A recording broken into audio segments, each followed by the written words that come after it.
Ensuite, on arrive dans le Gémeaux. Le Gémeaux qui est un signe mutable. Le Gémeaux, signe d'air, mutable, la pensée. C'est le maître Mercure, masculin actif. Je vais peut-être commencer celle-là par...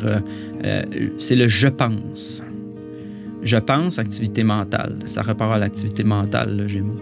Les frères et sœurs, la parenté, les enfants, les amoureux, la communication, versatilité, les voyages courts et rapides.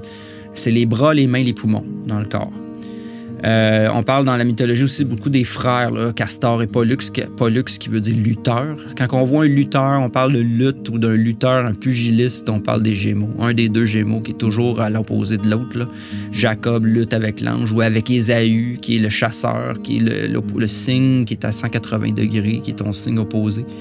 T'sais, à chaque signe dans le zodiaque, son signe opposé. T'sais, à l'opposé du Gémeaux, on a le Sagittaire. C'est pour ça la symbolique aussi du Cupidon, qui est le petit ange qui tire la flèche aux amoureux en haut, du Gémeaux. Adam et Ève, c'est tout ça. On a Didyme, Thomas, le jumeau dans la Bible. Là. Didyme, ça veut dire double, ça veut dire jumeau. La Saint-Thomas, c'est le 21 décembre, parce que c'est le jumeau de Jésus. Là. Adam et Ève, symbologie de l'arc-en-ciel. Beaucoup, tout ce qui est arc-en-ciel a rapport beaucoup aux Gémeaux, le Gémeaux puis le Cancer. Les constellations de la licorne. La licorne est dans le Cancer. Canis major, les chiens. Le chien, les grands chiens, le petit chien. Les différentes dualités qui entrent dans l'arche. Hein, dans le fond, c'est pour ça qu'il y a des couples. Tous les couples qui rentrent dans l'arche qui est en fait après, là, qui est le signe suivant du Cancer, qui est l'Argo Navis, qui est un grand bateau dans le ciel. La fierté gay est en juin parce que c'est le mois du Gémeaux. Puis c'est pour ça que la symbolique de l'arc-en-ciel est utilisée là. On en reparlera de ça. Mercure, Hermès ou Hermaphrodite.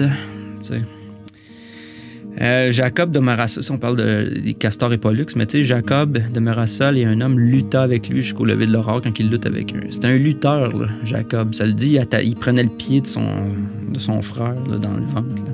Il est sorti du ventre de sa mère. Annuellement, c'est vers l'été, là, on s'en va vers la fin, on s'en va vers l'été. On envoie les enfants aller dans le champ, faire du cerclage.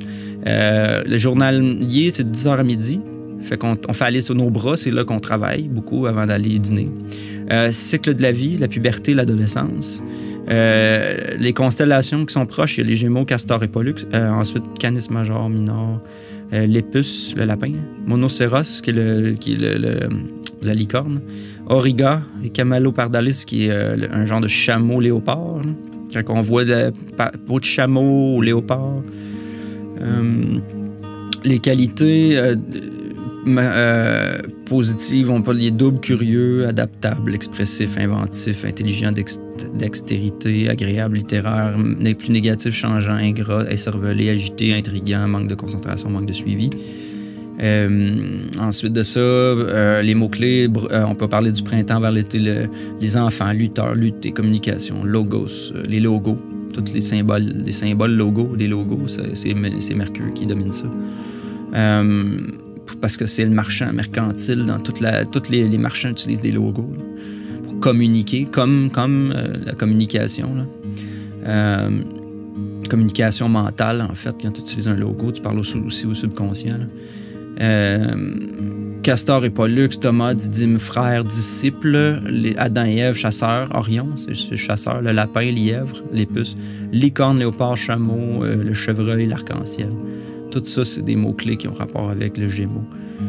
Signe opposé qui est le Sagittaire, qui tire sa flèche. Dans la prière du Notre Père, on sait que Mercure, le messager de la volonté des dieux, donc que ta volonté soit faite. Fait que Mercure, lui, transporte cette volonté.